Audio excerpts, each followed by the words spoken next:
ಇವ್ರು ಅಡಿಯಾಳಾಗಿ ಬದುಕಕ್ಕೆ ಹೇಗಮ್ಮ ಸಾಧ್ಯ ಆಗುತ್ತೆ? ನಾನು ನಿಮ್ಮ ಮಗಳು, ನಿಮ್ಮ ಥರನೇ ನಾನು ಸ್ವಾಭಿಮಾನಿ.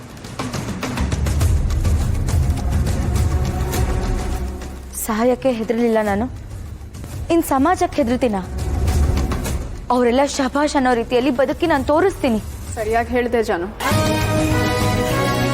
ನೀನು ಯಾರಿಗೂ ಹೆದರ್ಕೊಳ್ಳೋ ಅವಶ್ಯಕತೆ ಇಲ್ಲ. ನಿನ್ನ ಜೊತೆ ನಾವೆಲ್ಲರೂ ಇದ್ದೀವಿ. ಪ್ಲೀಸ್ ಜಾನಿಯವರೇ, ಅದನ್ನು ಮಾಡಬೇಡಿ. ನನ್ನ ಜೀವ ಜಾನಿಯವರೇ, ನೀವಿಂದ ಬದುಕೋ ಶಕ್ತಿ ನನಗಿಲ್ಲ.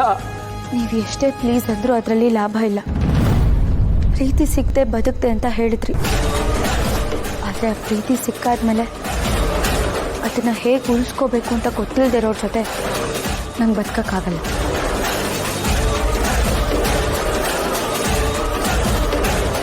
ಇವತ್ತಿಗೆ ನನ್ನ ನಿಮ್ಮ ಸಂಬಂಧ ಮುಗಿತು. ನನಗಿನ್ಮೇಲೆ ನಿಮ್ಮ ಪ್ರೀತಿ ಬೇಡ. ಕೆಂಡದ ಮೇಲಾದರೂ ಬದುಕ್ಬೋದು, ಆದರೆ ನಿಮ್ಮಂಥವ್ರ ಜೊತೆ ಪ್ರೀತಿ ಮಾಡೋಕ್ಕಾಗಲ್ಲ.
ತಾಳಿ ಅನ್ನೋದು ಒಂದು ಹೆಣ್ಣಿಗೆ ಕುತ್ತಿಗೆಗೆ ಹಾಕೊಳ್ಳೋ ಬರೀ ಒಂದು ಆಭರಣ ಅಲ್ಲ.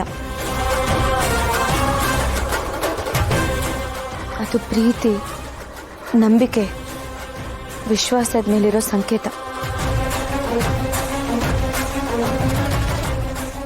ಎರಡು ಹೃದಯಗಳನ್ನ ಒಂದು ಮಾಡೋ ಪವಿತ್ರ ಬಂಧನ. ನನ್ನ ಕುತ್ತಿಗೆಲಿರೋವರೆಗೂ ನಿಮ್ಗದು ಅರ್ಥನೇ ಆಗಲಿಲ್ಲ. ಇನ್ಮೇಲಾದರೂ ಅರ್ಥ ಮಾಡ್ಕೊಳ್ಳಿ.